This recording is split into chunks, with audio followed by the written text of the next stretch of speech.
Hello everyone, आज की video में हम करेंगे इंग्लिश ओलंपियाड क्लास 5 का ये question paper. So let's get started. Question number 11, he pondered dash. उसने सोचा, क्या वो उसको बैड न्यूज़ बता सकता है। अब ऑप्शन सी और डी में क्या वो उसको, तो यहाँ पे आई यूज़ किया है तो आई तो नहीं आ सकता। ही पॉन्डर्ड दैट ही होना चाहिए था, तो सी और डी तो नहीं होने वाला। He pondered, right answer is option A, whether he could tell her the bad news. Question number 12, I can't get a new laptop dash my budget, so I have rented one dash a week. अब देखो यहाँ पे budget के अंदर रहने की बात हो रही है, तो यहाँ पर आएगा विद इन माई बजट। और दूसरा बोला गया है एक लैपटॉप हम ले रहे हैं, स्पेसिफिक ड्यूरेशन की बात हो रही है, तो यहाँ आएगा for a week. Option is D, with in for. Question number 13, the teacher told us dash. टीचर ने हमसे कहा कि अपना अपना काम समय पर कंप्लीट कर लेना, तो यहाँ पर आएगा the teacher told us to make sure that we completed our homework on time. Option C is the right answer.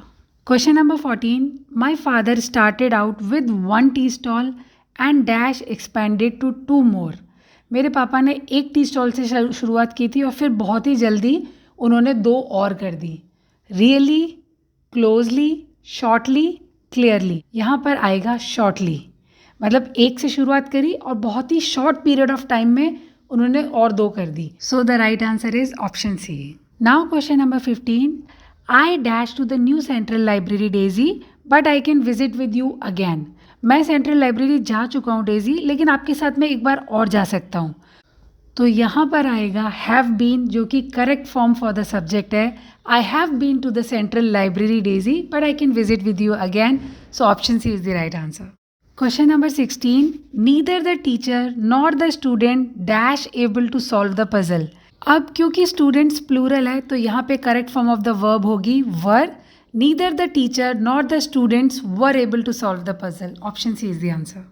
Question number 17, several countries dash tried lunar expedition to the moon south pole but failed। अब यहाँ पे देखो several countries, ये plural subject है और plural subject के साथ में आएगा have। several countries have tried lunar expedition to the moon south pole but failed। option B is the answer. Now question number 18, during the pandemic those who were capable dash donated basic necessities to the needy। So the right answer here is option C, generously। इसका मतलब होता है कि आप kind या selfless manner से जब आप चीज़ें डोनेट करते हो। So option C is the answer. Now question number 19, after the investigation he was wrongly accused of theft and became a and dash।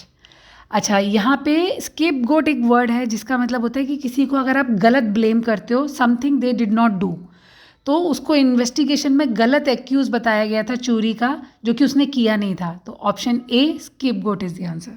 Now question number 20, my father always dash some amount of his salary as he want to buy a new car. अब यहाँ पे एक phrase है salt away. इसका मतलब होता है कि आप पैसे को फ्यूचर यूज़ के लिए निकाल के अलग रखते हो, जबकि bags out, mops about, box down ये इससे रिलेटेड नहीं है। तो my father always salt away some amount of salary to buy a new car, so option B is the answer. और क्वेश्चन नंबर 21 का आंसर क्या होगा ये आप मुझे कमेंट सेक्शन में बताना। इसको हम करेंगे अपने अगली वीडियो में, जिसका लिंक आपको मिलेगा डिस्क्रिप्शन बॉक्स में। और अगर वीडियो पसंद आए तो सब्सक्राइब। Bye bye.